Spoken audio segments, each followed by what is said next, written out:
Just the way that the last 3 games in Seattle went for you guys, is there extra motivation to get a win here on Saturday, knowing it's probably the last, or maybe the last time that you'll be playing back home? Most definitely, man. It's my senior year, so I want to end everyone with a bang, but especially this one back at home, in the hometown, backyard. Definitely, I would want to get this win, yeah. What do you remember about the first one against Alabama? I think you actually had a pretty good game, came off the bench and hit a few threes late.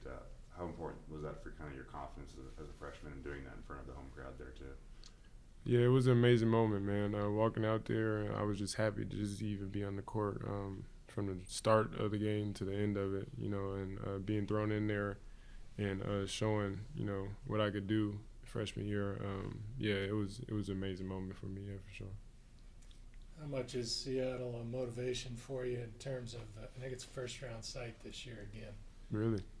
I think. Really? Does that put a little more motivation in your pocket? Yeah. I would say motivation, and that's just a great opportunity for Seattle. Seattle hoops, the community around Seattle. We tend to bring out a lot of fans from Gonzaga over in Seattle. So yeah, it should be fun, man. I can't wait. What'd you learn from watching Kentucky last night?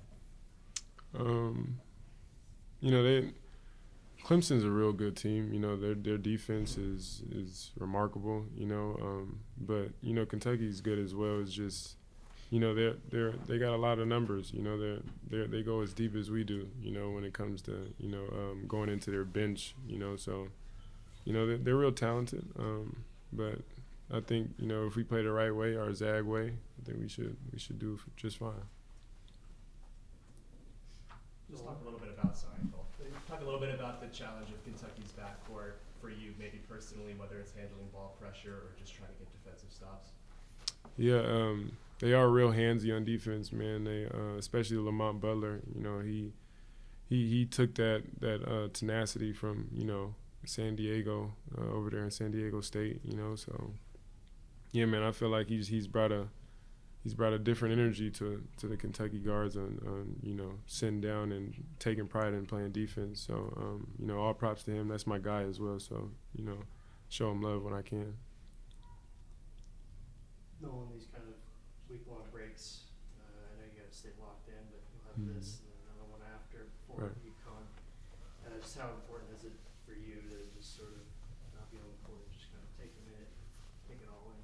No, it's needed. It's needed. Not just only for me, but for my teammates. We're constantly going, constantly at it, constantly, on the floor, on the court, and everything. So it's much needed. To take a little bit of time away from basketball.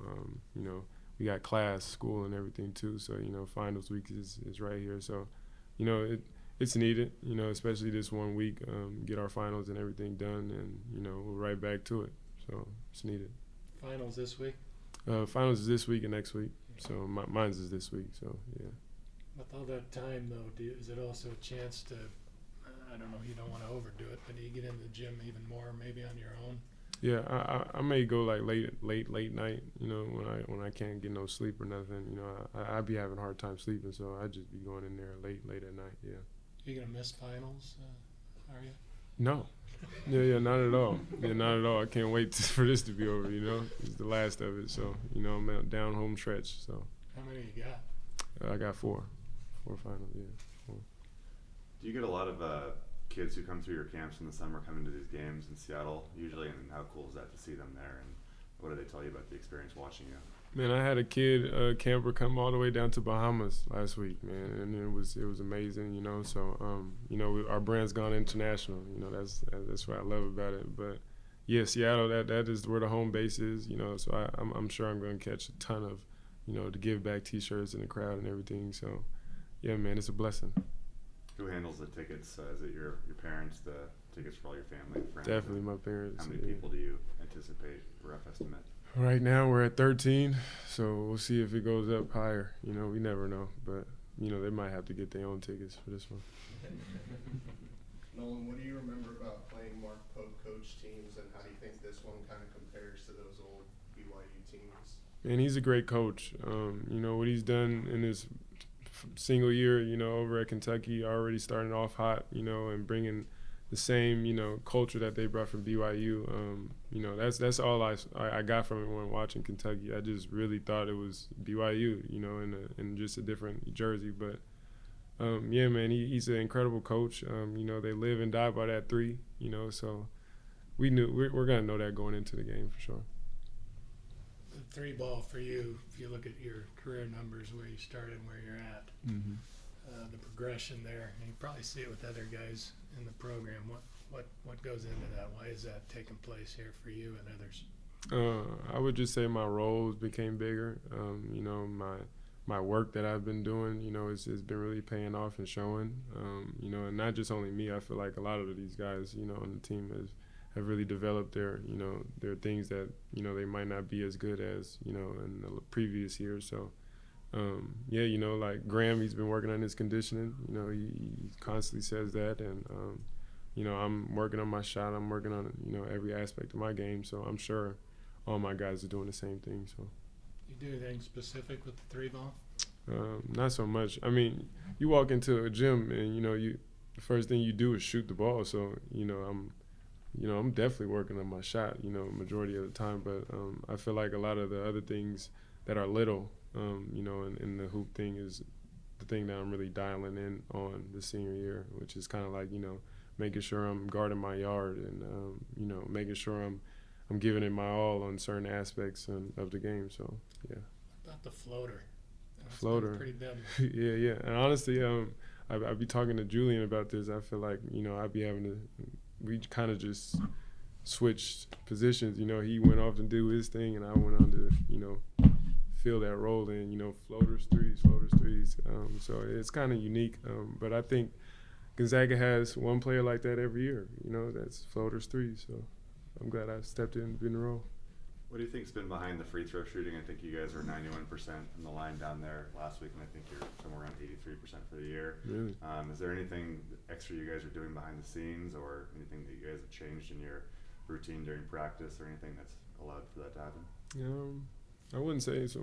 I wouldn't say that. Not at all. I think other than coach just in the middle of practice after a hard drill or something, we'll get to the free throw line. But other than that, no, I'm not sure. Do you have to make a certain amount before you leave the gym, or do you try to make a certain amount? I mean, yeah, he gives us limits. We'll do 25 or 50, one time. But, it's pretty much just him, telling us, we got to get some free throws up. It's never really like, the obligation, Have you seen KB miss a free throw yet?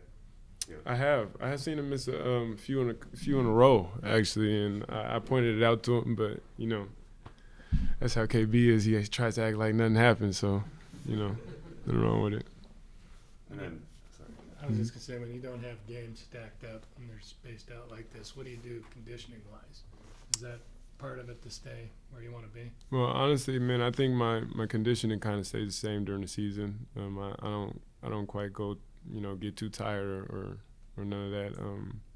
I think just continuing the practices every time, we'll have one day off and then we'll go right back to it on numerous days of going back and forth. So I don't think I'm ever like getting tired, or anything during the season. So.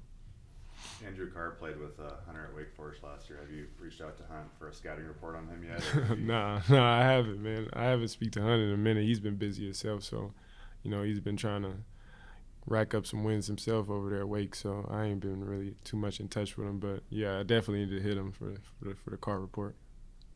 You guys always talk about how your practices are super competitive just because of the depth that you guys have. Is there anything you do differently maybe to prepare for a bigger opponent that just try to keep you guys fresh, something new, something different during practice?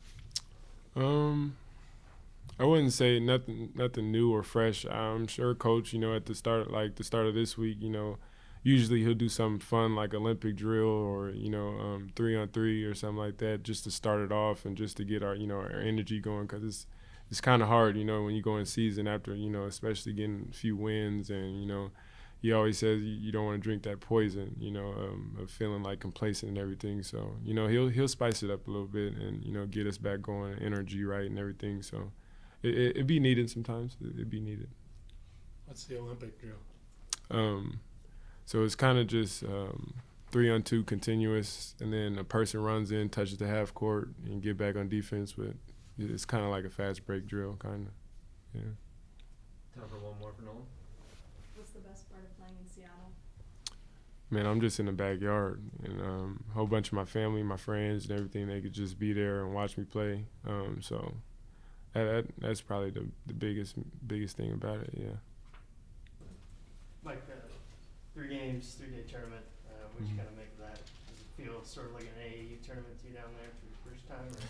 Yeah, kind of did something like that last year with Pepperdine in Las Vegas, but it was great. 3 games, kind of tested it. Like 3 games tested us all.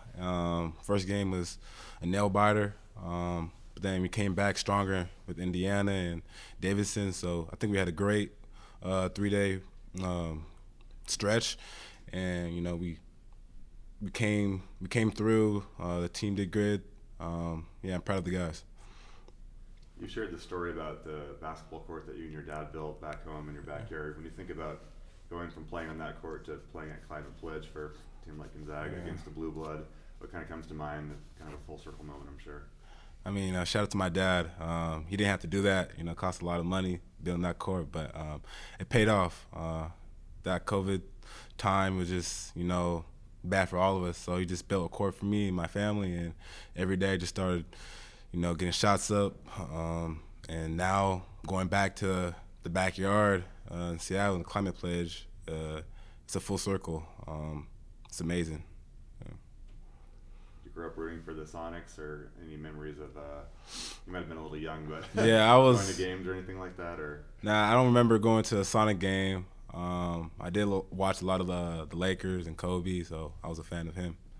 So, yeah. What did you see the other night with Kentucky? Watching them last night. It was a tough game. Clemson, shout out to Clemson. They beat Kentucky. I was rooting for Clemson, but yeah, it was a good game. Andrew Carr, Kobe Brea, Jackson, they all fought hard, but they got out rebounded, and rebound is part of the game, and I feel like to win games you have to defend and rebound. So that's what Clemson did. What do you make of their front court guys that you'll be going against? Yeah, Andrew Carr and Amari Williams, very tough guys, really aggressive. They can all shoot, so just got to be ready to guard the threat defensively and offensively. So just bring your hard hat and being ready to come play. So. Do you have a lot of family coming to this game in Seattle, or what does your fan club look like? Yeah, a lot of people, a lot of family and friends. Yeah, my sisters, my parents, my uncles, a couple of my friends back home, and it's just going to be good for them to just watch me play in person finally, and it's going to be a great event, and I can't wait to put on the show. Does that ease the nerves that they're going to be there, or does it put on more pressure for you? I think it will ease the nerves because I just know them, and they've been supporting me my whole life, so just playing good for them would be great. Kenny Hart's not able to make it because he has a tournament, right? Yeah. But I think he said a few of his assistant coaches are going to be able to come and watch you. Yeah, Coach Wright and my head coach Brian, they might come through and watch me play, and they haven't. I don't think they've watched me play in person yet, so that would be a great feeling, having them come through and support me. What did it mean to have Kenny in the Bahamas last week for him to make that trip with his family? It was great. He's been here the whole ride, and he just taught me so much about the game when I was playing JUCO, and he's like another father to me. Whenever I have like a bad game, I call him, and he talks me through it. So just love him. Yeah. How have you kind of adapted to this new role? Obviously last year at Pepperdine, a lot of things went through you. You played a lot. Now you and Benny are kind of sharing that spot. You're starting right now, but it seems like whoever's playing better at your coach is going to rise. So how have you kind of adapted to a new role with a new team? Yeah, it's been different, but I learned to accept it. And whenever I play, I can play 30 minutes, 20 minutes, 10 minutes to play my hardest. And yeah, so is Benny. Me and him, we go at it at practice. So me and him are just two dogs, ready to play. So yeah. Like this program hasn't had much success in Seattle the last few years. I guess just kind of what's the message from coach this week, especially to the new guys like you and KB about, you know, heading into this game in this arena? Just be yourself. Play your game. Don't do anything extra. Just come ready to play, you know. They're going to be coming ready to play off of a loss, so we just got to be ready, prepared to give it our all. I feel like whoever is the more aggressive team will win, I think, at the end of the day. So, yeah. Any more for Mike? Mike, I know it's kind of a crazy ride for you getting your coming from Kent now. Yeah. Around here. Who are some of those people in Seattle that have really kind of helped you up to this point in the game? Shout out my parents, my dad, my sisters. They used to play basketball. They used to coach me up a little too. Coach Hart. Just my AAU coach from Kent Elite. Just a lot of people, you know, helping me throughout this journey. But yeah, I mean, like a lot of people, you know, from different areas helped me. But I feel like myself, I chose to be here and I chose to do the work. So just want to pat myself on the back too. Kind of got a stretch here where you don't play a bunch of games, like it'll be the rest of the year in league. What are you able to do maybe to heal your body if you need it, or to get into the gym more? How do you approach kind of having some time to do some different things? Well, I feel like at Pepperdine, I used to just go, and not give myself any rest. So just giving me a little bit more rest, getting the hot tub, cold tub every after practice, getting those Normatec boots, stretching, yeah, just those little things, eating right, those type of things will help you recovery-wise. Obviously, playing in McCarthy is special, but what's something special getting to play in these like different arenas around the country? Seattle, obviously, Madison Square Garden, and even in the Bahamas, just kind of going everywhere. It's amazing. Like, I never played in the Climate Pledge, so that'd be the first. And then UConn at the MSG, it's a dream come true. Like, I feel like every player wants to play over there and show out. So that's just amazing. Never thought I would be here. Shout out to God. And yeah, I'm very hopeful for the future and playing those type of games and those type of environments. Yeah, I love it. Did you play at Key Arena? No, I never played at Key Arena. Yeah, it's just, this year we have like so many big games and so many big events and arenas. So it's amazing what Coach Few put it together. Have you watched a game there before, a Climate Pledge, a college game? Oh yeah, Storms game, some other college games, but never played in it. Yeah. I asked Nolan about the free throw shooting. What's your personal free throw routine? Do you have something that you try to mark that you try to hit during practice, or if you go in by yourself, you try to make this many or shoot this many? I mean, I think after every, little drill or workout, I'll get like 10 or 20 free throws. Like I make 10 in a row, 5 in a row to move on to the next drill. And then at the end, I'll try to make at least 25 to 50 free throws after every workout, just trying to build muscle memory.